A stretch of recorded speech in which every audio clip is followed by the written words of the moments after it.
Bismillahirrahmanirrahim. Assalamualaikum warahmatullahi wabarakatuh. Waalaikumsalam warahmatullahi wabarakatuh, Mi. Ya, saya ulangi salamnya, jadi speakernya kulit tak kedengaran. Assalamualaikum warahmatullahi wabarakatuh. Waalaikumsalam warahmatullahi wabarakatuh, Mi. Iya, terima kasih untuk siswa-siswi yang telah bergabung di room Zoom pembelajaran kita pada pagi hari ini. Baik, sebelum puji syukur kepada Allah Subhanahu wa taala ya yang telah melimpahkan rahmatnya sehingga kita diberikan satu kesehatan untuk melakukan pembelajaran.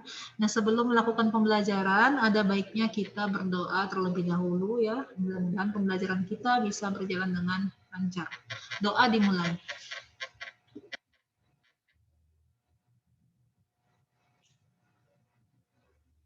Doa selesai. Ya, saya share terlebih dahulu ya nak PPT-nya.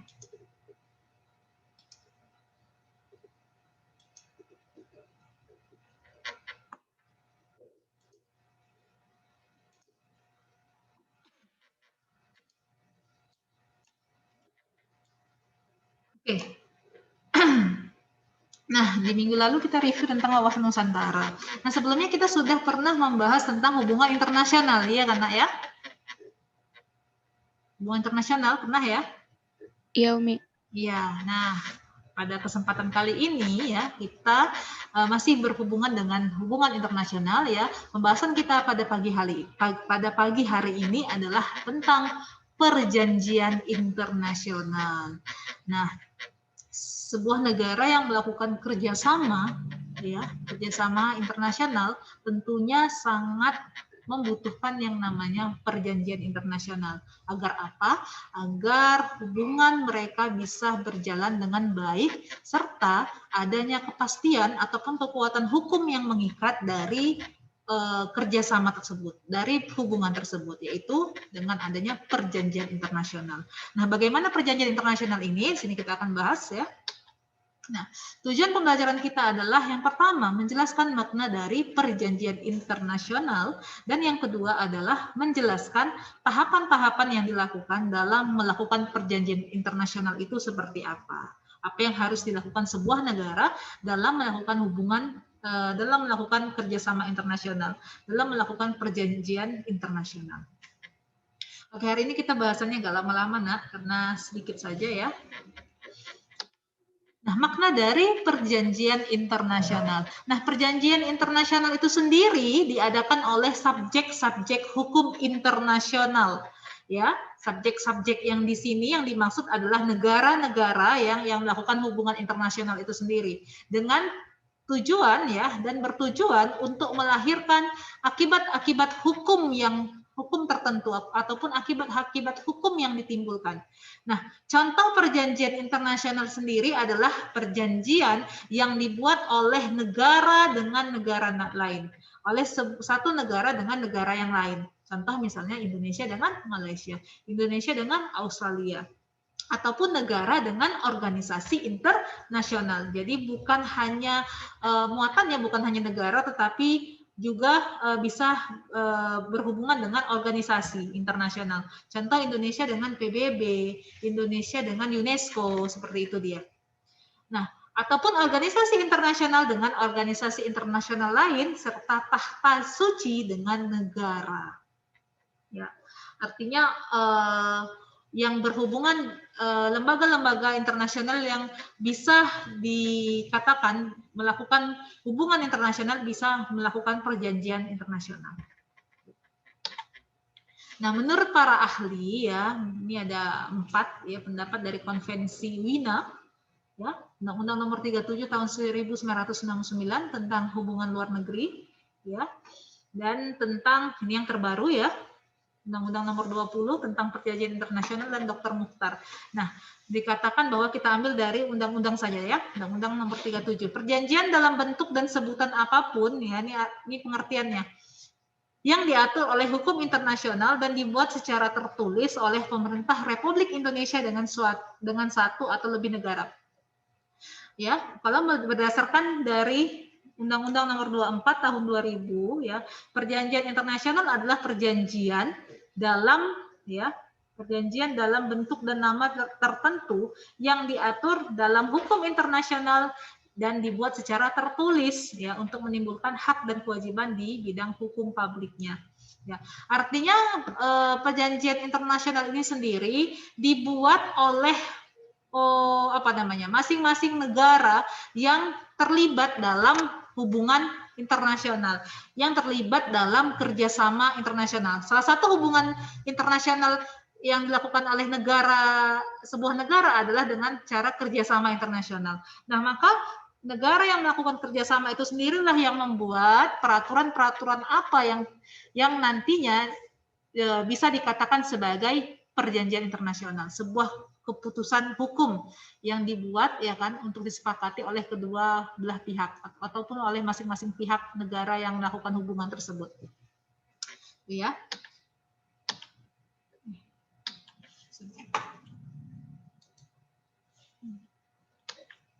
Nah, macam-macam dari perjanjian internasional. Nah, macam-macam perjanjian internasional ini sendiri ya, ada 6 berdasarkan isinya ada 6 poin. Yang pertama dari segi politis ya, seperti fakta pertahanan dan fakta perdamaian. Ini secara teori ya.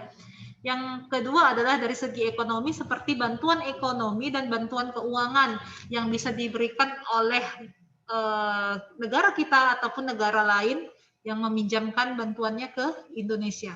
Contoh aja misalnya Indonesia yang membutuhkan bantuan dana dari Amerika, artinya meminjam uang ke negara Amerika. Maka yang melakukan hubungannya kan Indonesia dan Amerika. Nah, ini bisa dalam segi ekonomi ya. Nah, nanti mereka akan bersepakat membuat sebuah perjanjian internasional, entah itu misalnya berapa persen yang didapatkan dari oleh negara Amerika, apa keuntungan dari Amerika sebab memberikan bantuan, kapan jatuh tempo pembayaran. Nah, itu semuanya dibahas di dalam perjanjian internasional. Yang selanjutnya adalah segi hukum, ya, segi hukum.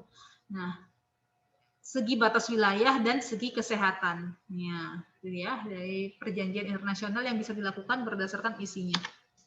Berdasarkan subjeknya, perjanjian antar negara yang dilakukan oleh banyak negara yang merupakan subjek hukum internasional.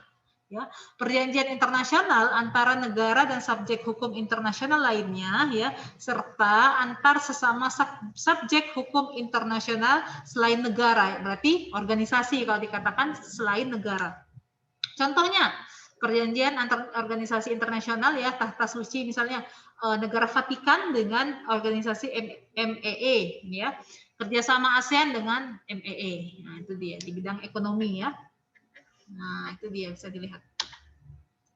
Berdasarkan pihak-pihak yang terlibat, nah bisa dikategorikan perjanjian bilateral dan perjanjian multilateral. Hampir sama dengan hubungan internasional juga ya, hubungan yang bersifat bilateral dan multilateral.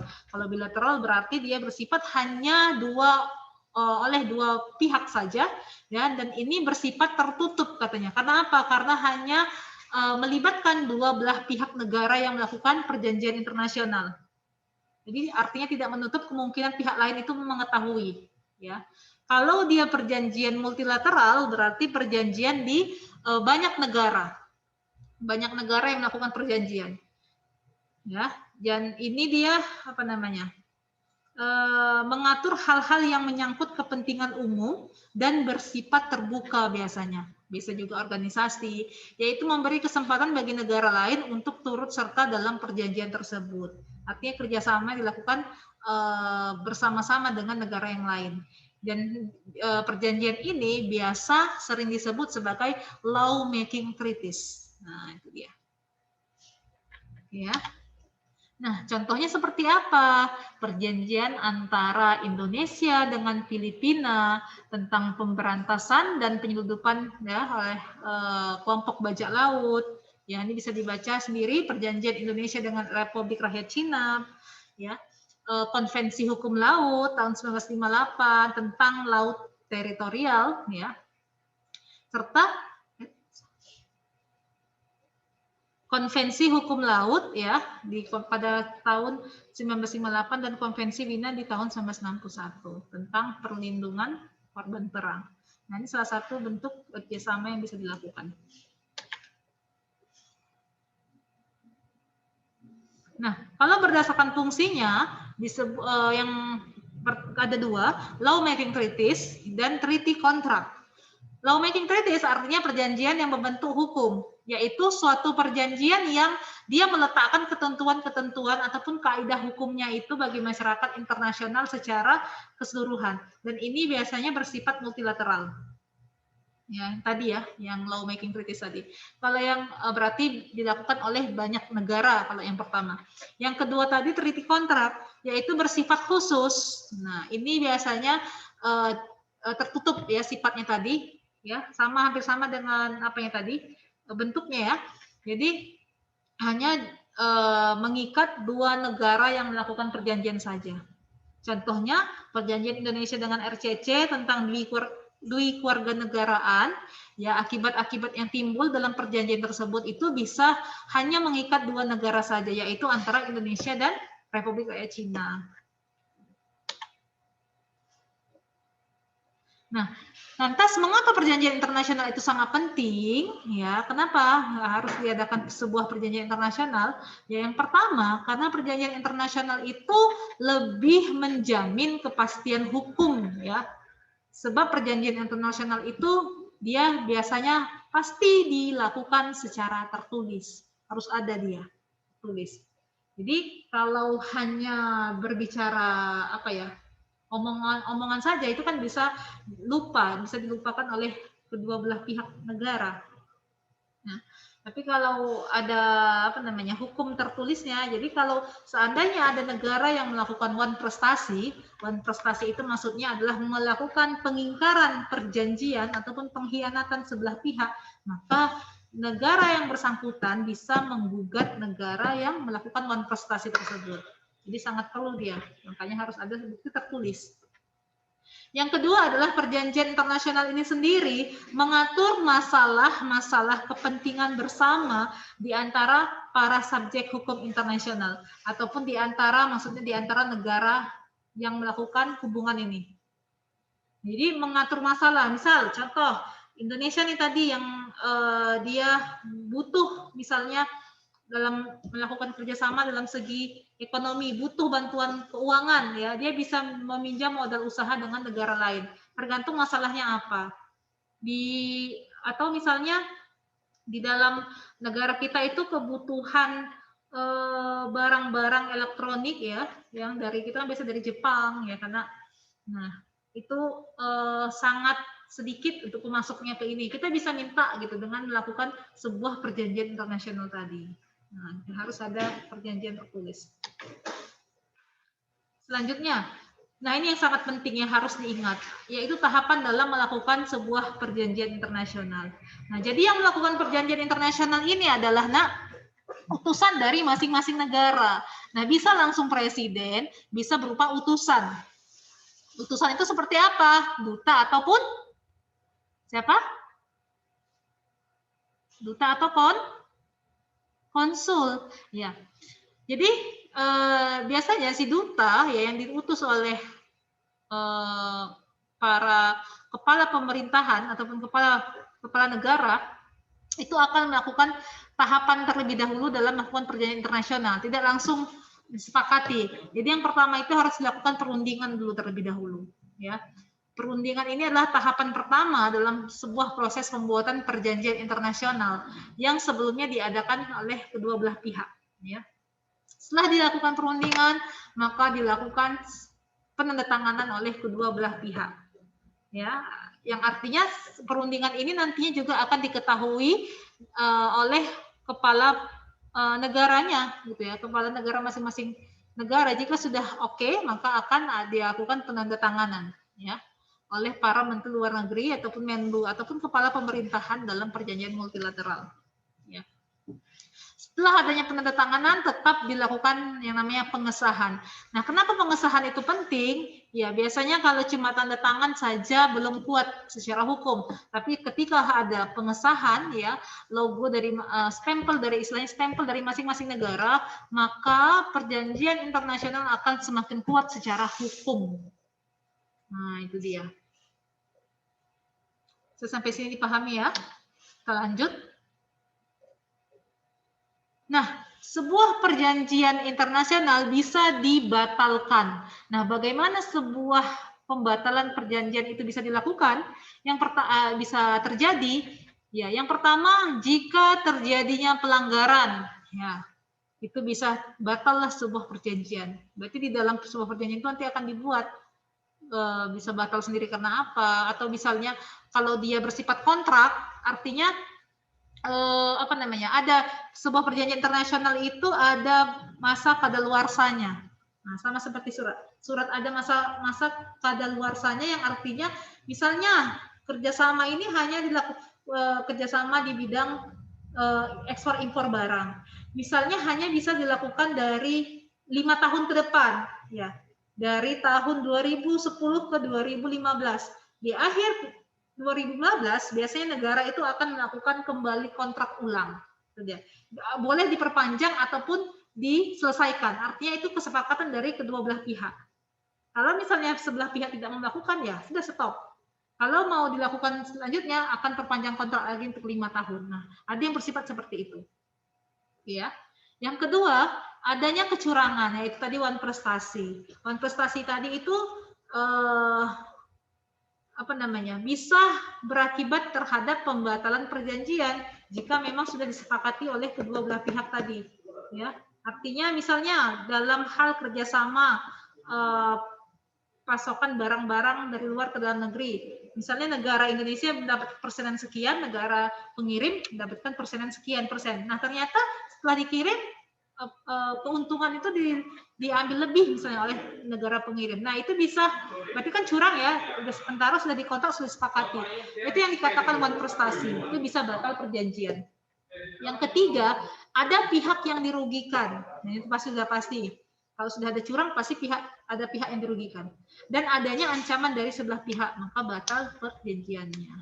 Karena negara yang melakukan perjanjian itu tidak di bawah tekanan, tidak boleh diintervensi oleh negara lain. Nah, yang selanjutnya, yang terakhir adalah berakhirnya perjanjian. Nah, berakhirnya perjanjian itu bisa dilakukan jika punahnya salah satu pihak. Artinya negara yang melakukan hubungan itu sudah tidak ada lagi. Contoh misalnya ya, kalau negara yang tidak berdiri lagi yaitu Uni Soviet. Nah, jika negara yang kita jalin hubungan kerjasama ternyata tidak memiliki kekuatan kedaulatan lagi, maka punah salah satu pihak, maka berakhirlah perjanjian. Yang kedua, habis masa perjanjian. Yang tadi bicara tentang kadaluarsa perjanjian, boleh diperpanjang atau tidak, itu kesepakatan bersama. Yang ketiga, salah satu pihak ingin mengakhiri. Nah, adanya pihak yang dirugikan dan telah tercapainya tujuan perjanjian itu. Nah, ada kalanya sebuah perjanjian itu hanya sampai ketika tujuan itu tercapai, maka ya sudah perjanjiannya selesai. Nah, itu dia. Contoh misalnya kerjasama dalam kerjasama dalam membantu korban bencana alam di negara lain, misalnya seperti itu dia. Ketika sudah terbantu, sudah kembali lagi pulih negaranya, nah selesai perjanjian itu. Nah, itu dia, berarti sudah tercapai tujuannya, selesai. Bisa. Dan syarat tentang pengakhiran perjanjian sesuai dengan ketentuan perjanjian itu sudah dipenuhi.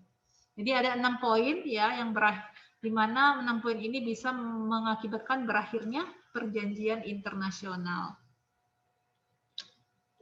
Oke, sampai sini ada yang mau ditanyakan? Sudah selesai nih materi kita, nggak lama-lama. Ada? Tidak ada, Umi. Tidak ada. Cepat kali ya bilang nggak adanya ya. Sudah pas, Umi. Sudah pas. Oke, ya terima kasih kalau sudah pas ya. Untuk kesempatan kali ini, terima kasih untuk siswa-siswi sekalian. Semoga apa yang saya sampaikan bisa bermanfaat untuk kalian semua. Saya akhiri dengan lafaz alhamdulillahirrabbilalamin. Assalamualaikum warahmatullahi wabarakatuh. Waalaikumsalam warahmatullahi wabarakatuh. Thank you, Mi.